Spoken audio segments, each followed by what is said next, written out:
પરમાત્મા પ્રાણીઓના કર્મને કે કર્મોના ફળને સર્જતા નથી, પરંતુ સ્વભાવ રૂપ પ્રકૃતિ જ એ રીતે કરે છે. પરમાત્મા કોઈના પાપ કે પુણ્ય લેતા નથી.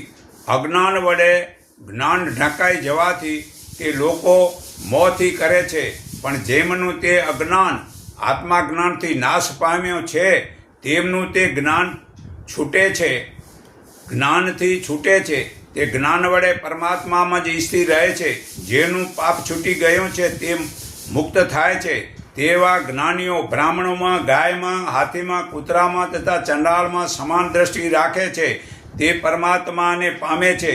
તે પરમાત્મામાં રહેલા જ્ઞાની પ્રિય વસ્તુને પ્રાપ્ત કરીને હર્ષ કરતો નથી અને ખોટી વસ્તુ પામીને દુઃખી થતો નથી. જે બહારના વિષયોમાં અજ્ઞાનીઓ જે મનમાં સુખ મેળવે છે તે કરતાં અનંત ગણા સુખને પરમાત્મામાં જોડાયેલો મનુષ્ય પણ અનુભવે છે.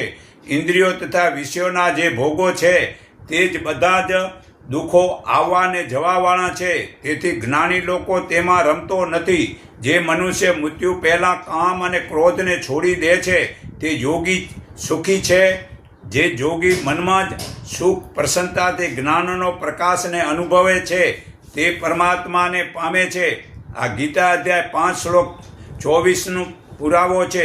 જેનું પાપ પુણ્યનો મેલ નાશ પામ્યો છે, જેની શંકા મટી ગઈ છે અને જે સર્વ પ્રાણીઓના હિતમાં તૈયાર છે તે પરમાત્માને પામે છે. ગીતા અધ્યાય 5 શ્લોક 25માં જેમને પોતાના આત્માનું જ્ઞાન થયું છે તે લોકોને સર્વત્ર પરમાત્માનો જ અનુભવ થાય છે.